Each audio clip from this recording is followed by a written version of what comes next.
episode of Choppin with Chapman. For today's video, I got a request to talk about independent or one-handed rolls. So what I thought I'd do today is just take you through some exercises that I started playing when I first learned how to play one-handed rolls, and then some more recent exercises I've been working on to kind of work some, not only the fluidity in my one-handed rolls, but also work on some independence as well. You know, oftentimes in music, you're going to need a one-handed roll in one hand, and then the other hand is going to have to do something completely different, right? So I've been working on some exercises to help build that independence, and I'll kind of take you through some today. But before we get into any of the exercises, what I want to do is just kind of break down the mechanics of an independent roll and talk about how I approach the stroke just a little bit. So you might be saying, Robert, what's the difference between an independent roll and a single alternating stroke? They're very similar, right? A single alternating stroke is essentially both mallets moving back and forth, and a one-handed roll is both mallets moving back and forth. But what I like to do in my own playing is try to create a distinction between single alternatings are going to feature this piston stroke or upstroke motion that we also have in single independents or double verticals, right? That really quick upstroke.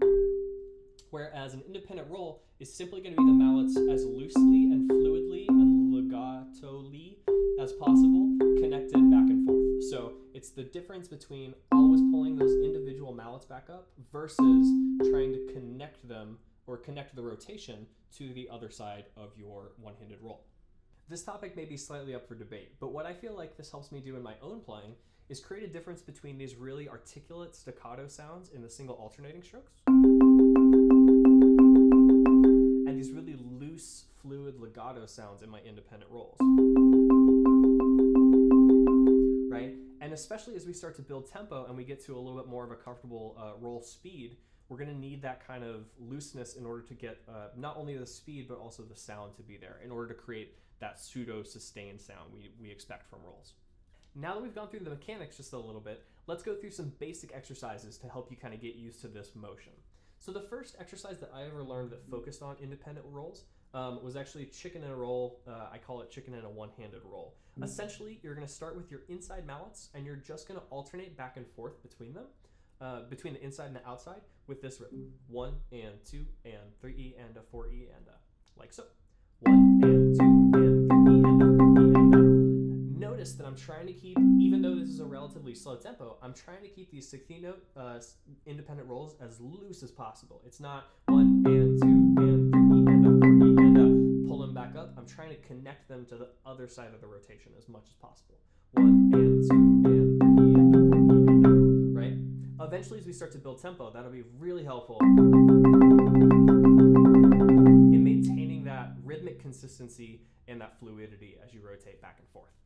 So one way we can approach moving this basic exercise around the keyboard in a super simple way is you can start on open fifths, C and G, and simply just walk up chromatically after you get through each cycle of that exercise. I'm going to play the full extended version of chicken in a roll, but if you don't feel comfortable yet with a full measure of 16th note one-handed roll, 1E and a 2E and a 3E and a 4E and a 1, you can absolutely just start with the condensed version that we talked about just a second ago. So that would sound a little bit like this.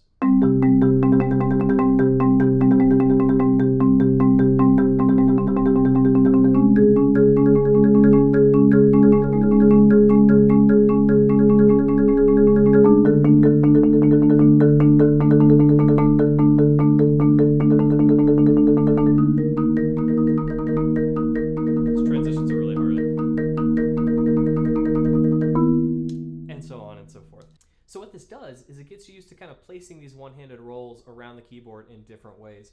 I also like practicing these, both hands together at the same time in some kind of rhythmic fashion.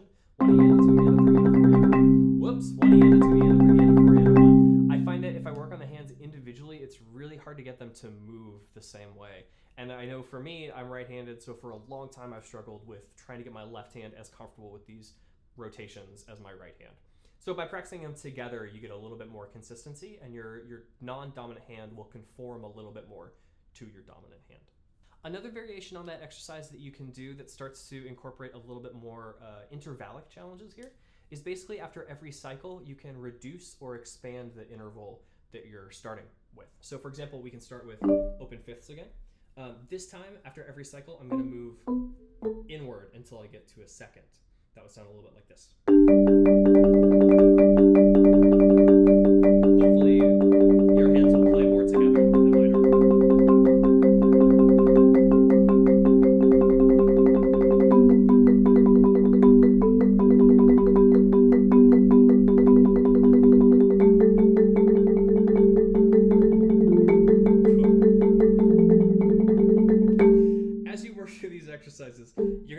smaller your interval, the trickier it's going to be because it's forcing you to rotate more back and forth. Practicing these exercises in seconds is an awesome way to work on this really fluid back and forth rotation. And as you can see, mine still quite a bit of work. You can also do the same thing, expanding up if you need to work on your octave or larger interval one-handed rolls, like so.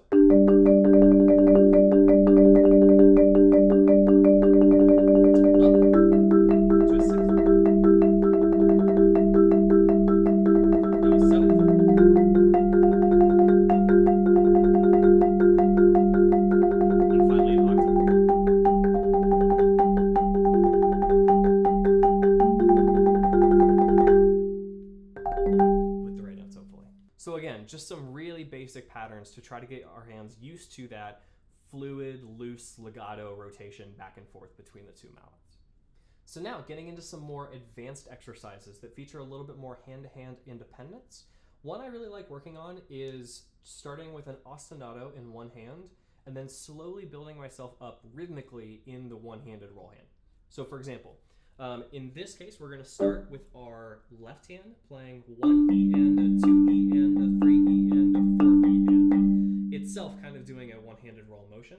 And then in the right hand, we're going to play back and forth 1 and 2 and, starting with 8th notes, then triplets, 1 la li, 2 la li, then 16th notes, 1 E and a 2 E and a, quintuplets, 1 2 3 4 5, 1 2 3 4 5, sextuplets, 1 7, and finally with 30 seconds. The challenge presented here is that both hands are essentially doing the same exact motion, except the right hand is speeding up while the left hand is staying really consistent where it is. This whole exercise is a little bit rough for me, but the 7s are especially gnarly, so just kind of bear with me through that. But essentially this exercise would sound a little bit like this.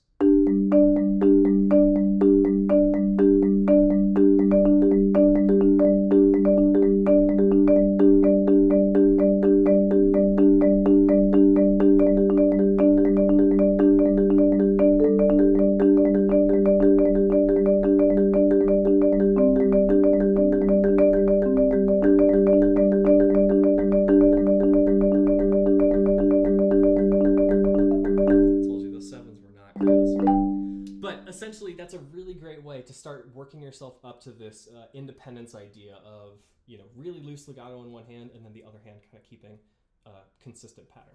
Another kind of fun variation you can do on that presents way more of a challenge and requires a little bit more independence is you can replace that ostinato with essentially any pattern that you like. So for example, we can take that 2-1, 2-1, 2-1 motion we had in our left hand and replace it with 2-2, 1-1, 2-2, essentially doubles, like so.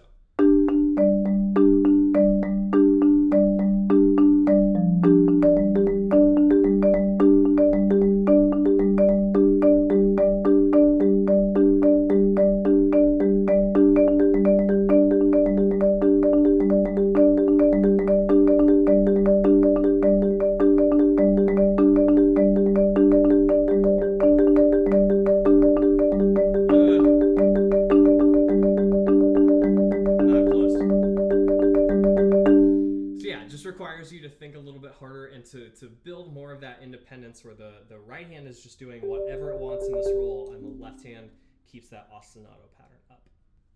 And lastly, once you get comfortable with some of those variations, another thing I like to do is take that independence idea and basically work through any exercise I want in one hand while rolling in the other hand. So for example, we can take a very basic scalar exercise like green. Play it in our left hand, and then play a roll in the right hand, like so. With hopefully more rhythmic accuracy than I'm like, yikes.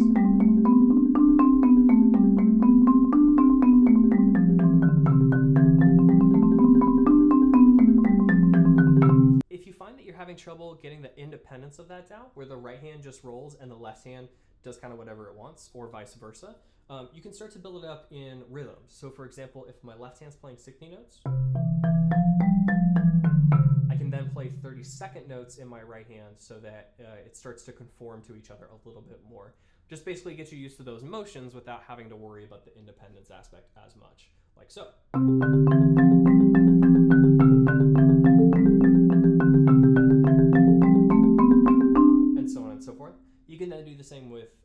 triplets in your right hand.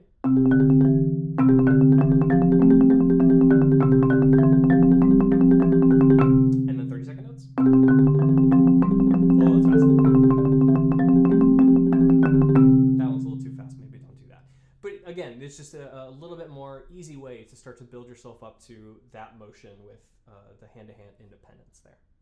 Cool. So that's all for this week's video. I hope you enjoyed and I hope you found it useful. Link for the sheet music to everything that we talked about today is in the description, so please feel free to check that out. And if you have any suggestions, recommendations, or complaints, feel free to reach out and I'd be happy to respond. So thanks again for watching, and we'll see you here again next week with another Choppin with Chapman.